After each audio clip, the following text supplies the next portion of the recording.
নমস্কার, আমার YouTube channel নিয়ে আপনাদের সঙ্গে আমি চন্দন। আজকে সম্পূর্ণ একটা নতুন প্রতিবেদন আপনাদের কাছে পেশ করতে চলেছি। রাজনৈতিক প্রতিবেদন। 2026 সালে এ রাজ্যে বিধানসভা নির্বাচন এবং কয়েকদিন আগে প্রধানমন্ত্রী নরেন্দ্র মোদী এ রাজ্যে এসেছিলেন।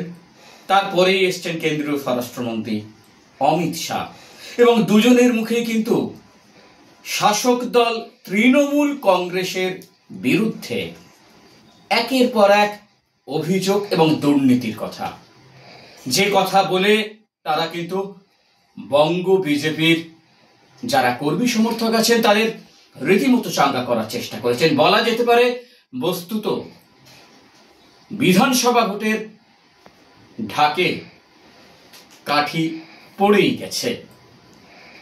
কিন্তু এই মুহূর্তে আমি যে প্রতিবেদনটি আপনাদের কাছে পেশ করব, যে কথা আপনাদের বলছিলাম যে বিজেপিতে আদি আর নব্য, এই নিয়ে কিন্তু একটা সমস্যা লেগেই আছে। বছর খানেক আগেও দলের অন্দরে যখন বহিরাগত অন্য দল থেকে যারা আসতেন তাদের কোনো দায়িত্ব দেওয়া হলে গেল রব উত্তর। বলা হতো আদিরা অগ্রাধিকার পাবে, নব্যরা শুধু ঝান্ডা কাঁধে ঘুরবে। কিন্তু পর নির্বাচনী ভরাডুবির পর বিজেপি নেতৃত্ব কিন্তু মত বদলেছে, বলা যেতে পারে তাদের দর্পচূর্ণ হয়েছে। ফলে নিঃশব্দে বিজেপিতে সামনের দিকে উঠে এসেছে নব্যরা। এই মুহূর্তে বঙ্গ বিজেপির গোটা নেতৃত্বই বস্তুত সাংগঠনিক কাঠামোয় স্বচ্ছতা আনার জন্য যে দায়িত্ব যাদের কাঁধে দিয়েছেন তারা কিন্তু সবাই বহিরাগতই। কেন বলছি এই কথা? সেই কর্মকাণ্ড দেখভালের দায়িত্ব পড়তেছে এমন একজনের কাঁধে যিনি বামপন্থী দলের সংগঠন সামলানোর অভিজ্ঞতা নিয়ে বিজেপিতে যোগ দিয়েছেন এবং তাকে যে গুরু দায়িত্বভার দেওয়া হয়েছে তাহলে কি বলবো, বিজেপি বামেদের সাংগঠনিক শক্তি বাড়ানোর যে কৌশল তার উপরই ভরসা রাখছে। কেন বলছে এই কথা? তৃণমূলের মোকাবিলায় কি তাহলে বঙ্গীয় বামেদের সাংগঠনিক দক্ষতার উপরেই ভরসা রাখতে চাইছে বিজেপি নেতৃত্ব? এইরকম একটা প্রশ্ন কিন্তু সামনে এসছে। তার কারণ আমার বুথ সবচেয়ে মজবুত বুথ শনাক্তিকরণ কর্মসূচি নিয়ে মাঠে নেমেছেন রাজ্য বিজেপির প্রথম সারির প্রায় সব নেতা। কেন্দ্রীয় পর্যবেক্ষকরাও জেলায় যাওয়ার তোড়জোড় শুরু করেছেন। রাজ্যের প্রায় সব জেলাতেই বলা যেতে পারে প্রায় সব বুথে পৌঁছে বাস্তব সাংগঠনিক পরিস্থিতি খতিয়ে দেখে চূড়ান্ত রিপোর্ট তৈরি করার নির্দেশ দেওয়া হয়েছে এবং সময়সীমা বেঁধে দেওয়া হয়েছে 5ই জুলাই।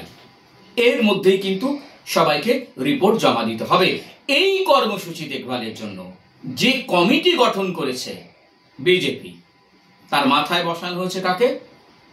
তার মাথায় বসানো হয়েছে বামপন্থী দল থেকে বিজেপিতে আগত এক নেতাকে, তাও এমন একজনকে যিনি রাজ্য রাজনীতির কোনো পরিচিত মুখ নন। কোনো পরিসরে সামনের সারিতে এসে তাকে দাঁড়াতে আমরা এর আগে দেখিনি, বরং যে কোনো কাজে কিন্তু তিনি দক্ষতার সঙ্গে নেপথ্য থেকে সামলাতে পছন্দ করেন। শুধু সেই পূর্বতন বামপন্থী নেতা নন, অন্যান্য দল থেকে বিজেপিতে যারা এসছেন একাধিক মুখকে কিন্তু এই বুথ শনাক্তিকরণ কর্মসূচির কমিটিতে রাখা হয়েছে। সংগঠনকে ভেতর থেকে ত্রুটি মুক্ত করে তুলতে তাহলে কি আদিদের উপরে ভরসা রাখতে পারছে না, নব্যদের উপরই ভরসা রাখছে বিজেপি? তথাকথিত বহিরাগতদের মধ্যে থেকে কি ভরসাযোগ্য যে মুখ বেছে তোলা শুরু হচ্ছে? আপাতত এই প্রশ্ন কিন্তু ঘোরাফেরা করছে রাজ্য বিজেপির দপ্তরে। এবার বলি কাকে দায়িত্ব দেওয়া হয়েছে। রাজ্যের প্রাক্তন কৃষি মন্ত্রী তথা দাপুটে ফরওয়ার্ড ব্লক নেতা আপনাদের নিশ্চয়ই মনে আছে কমল গুহের কথা। তার ব্যক্তিগত সচিব হিসেবে বছরের পর বছর কাজ করেছেন প্রবাল রাহা, মাফ করবেন, প্রবাল রাহা। ফরওয়ার্ড ব্লকের সংগঠনেও গুরুত্বপূর্ণ দায়িত্ব সামলেছেন। 2017 সালে তিনি বিজেপিতে যোগ দেন, আর তাকে বিজেপিতে যিনি এনেছিলেন তিনি মুকুল রায়। এখন দল, রাজনীতি এবং জনজীবন থেকে কিন্তু যিনি বহু দূরে, কিন্তু তাতে প্রবালের কোনো ক্ষতি হয়নি, বরং দলের দেওয়া ছোট বড় মাঝারি নানান কাজ নীরবে প্রশ্নহীনভাবে তিনি করে গিয়েছেন, যার ফল কিন্তু তিনি পাচ্ছেন এই মুহূর্তে হাতে হাতে। ক্রমে ক্রমে নেতৃত্বের আস্থাভাজন হয়ে উঠেছেন, এতটাই আস্থাভাজন হয়ে উঠেছেন যে নীলবাড়ির লড়াইয়ের আগে যে কাজে বিজেপি নেতৃত্ব এখন সবচেয়ে বেশি গুরুত্ব দিচ্ছেন সেই কর্মসূচির মুখ করা হয়েছে প্রবালকে। তাহলে স্বাভাবিকভাবেই প্রশ্ন উঠেছে, বামেদের সাংগঠনিক দক্ষতাকেই কাজে লাগাতে তৎপর বিজেপি। বঙ্গের বামপন্থীদের সাংগঠনিক দক্ষতায় বিজেপি নেতৃত্ব যে আস্থা রাখছেন, যে খবর বাজারে উঠছে তার সত্যতা কতটা? বিজেপির শীর্ষ নেতৃত্বকে সে বিষয়ে মুখ খুলতে হচ্ছে না, বরং নেতৃত্বের আস্থা যাদের উপর সম্প্রতি বেড়েছে সেই বাম প্রাক্তনীরাই উড়িয়ে দিয়েছেন সে খবর। বুথ শনাক্তিকরণের প্রমুখ মুখ প্রবাল কি বলছেন?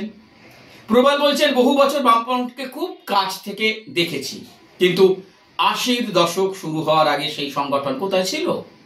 প্রবালের কথায় 1977 সালে অপ্রত্যাশিত জয় পাওয়ার কয়েক বছর পর থেকে সংগঠন মাথাচাড়া দিয়েছিল। বিরোধী রাজনীতিতে থাকাকালীন কোথায় কতটুকু সংগঠন ছিল?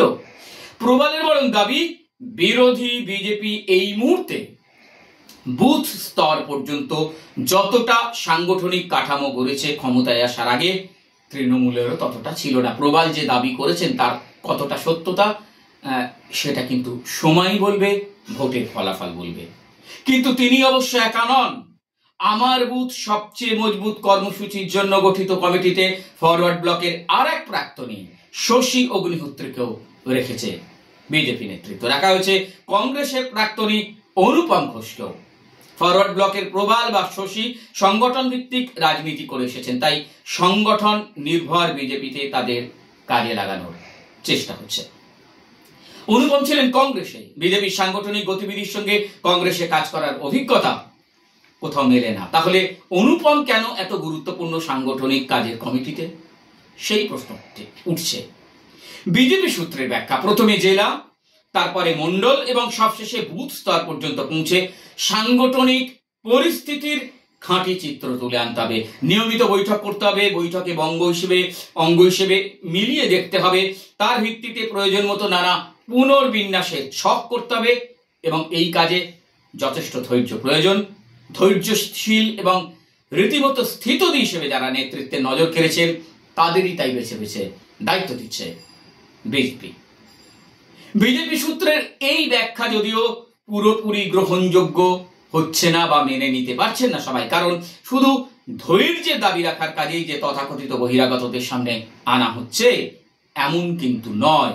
বিজেপির আরো একাধিক সাংগঠনিক দায়িত্ব এখন এই তথাকথিত বহিরাগতদের উপরেই বর্তেছে। শঙ্কর ঘোষ তার অন্যতম উদাহরণ। শিলিগুড়িতে একসময় সিপিএম এর সামনের সারির তরুণ তুর্কি ছিলেন যে শঙ্কর, তিনি বিজেপির টিকিটে জিতে শিলিগুড়ির বিধায়ক হয়েছিলেন, কিন্তু তাকে সেখানেই সীমাবদ্ধ রাখা হয়নি। মনোজ টিগ্গা লোকসভা নির্বাচনে জিতে বিরোধী দলের মুখ্য সচেতক পদে তথা বিধায়ক পদে ইস্তফা দেওয়ার পর শঙ্করকেই মুখ্য সচেতক করেছে বিজেপি। ফরওয়ার্ড ব্লকের আর এক প্রাক্তনী কৃষ্ণেন্দু মুখোপাধ্যায় তৃণমূল ঘুরে বিজেপিতে সামিল হয়েছেন।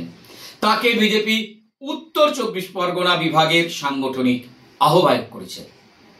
আসলে নরেন্দ্র মোদী সরকারের 11 বছরের কাজ জনতার সামনে তুলে ধরতে আরো একটি গুরুত্বপূর্ণ কর্মসূচি নেওয়া হয়েছে, আর সেই কর্মসূচি দেখভালের কমিটির মাথায় রয়েছেন পুরুলিয়া সাংসদ জ্যোতির্ময় মাহাতো। কিন্তু কমিটির সদস্য সেই শশী অনুপমেরা, সঙ্গে রায়গঞ্জে শঙ্কর চক্রবর্তী যিনি কংগ্রেস ছেড়ে বিজেপিতে যোগ দিয়েছিলেন। তাহলে রাজ্য জুড়ে এমন নানা দায় দায়িত্বে অন্য দল থেকে বিজেপিতে আগতদের দেখতে পাওয়া যাচ্ছে। সিপিএম বা ফরওয়ার্ড ব্লকের মতো বামপন্থী দল থেকে যারা বিজেপিতে এসেছেন তাদের উপর আস্থার মাত্রা বেশি বলেও একাংশের দাবি, কিন্তু তা নিয়ে প্রকাশ্যে কেউ কিছু বলছেন না। তবে বিজেপির এক আদি কর্মী তথা রাজ্য কমিটি সদস্যের ব্যাখ্যা, 2021 আর 2024 সালের দুটো বড় নির্বাচনে তাদের দল প্রত্যাশার নিরিখে ভরাডুবির মুখে পড়েছে। দল ক্ষমতায় এসেছে ভেবে যারা একসময় খুব উৎসাহ দেখাতে শুরু করেছিলেন যে ক্ষমতায় আসতে চলেছে, তাদের অনেকেই কিন্তু এখন কেটে পড়েছেন। বিজেপিতে তাদের আর সামনের সারিতে দেখতে পাওয়া যায় না, রীতিমতো মুখ লুকিয়েছেন তারা। অনেকে বুঝেছেন বেশি বড় বড় কথা বলা উচিত হয়নি, দলের ভেতরে কাউকে কোণঠাসা করার চেষ্টা করা উচিত হয়নি। তাই বহিরাগত রব বা আদি নব্য তত্ত্ব নিয়ে এখন কেউ বেশি হইচই করছেন না বঙ্গ বিজেপিতে। কিন্তু বিজেপি যে বহিরাগতদের উপরই ভরসা রাখছে সংগঠনকে মজবুত করতে 2026-এর বিধানসভা নির্বাচনের আগে, তাদের একের পর এক পদক্ষেপে একের পর এক সিদ্ধান্তে তা কিন্তু স্পষ্ট। এবং তাদের সেই সিদ্ধান্ত ভোট বাক্সে কতটা প্রভাব ফেলবে, 2026-এ আদৌ কি পশ্চিমবঙ্গে পট পরিবর্তন হবে, বিজেপি কি আসতে পারবে ক্ষমতায়, তা সময় বলবে। এখন এই পর্যন্তই, আপনারা থাকুন আমার সঙ্গে। এবং আমার এই প্রতিবেদন যদি ভালো লাগে অবশ্যই অনুরোধ করব আমার ইউটিউব চ্যানেলটি সাবস্ক্রাইব করবেন, বেল বটন টিপে সাবস্ক্রাইব করবেন, শেয়ার করবেন এবং অবশ্যই আপনাদের মতামত জানাবেন, কমেন্টস করবেন। ভালো থাকবেন, সুস্থ থাকবেন, নমস্কার।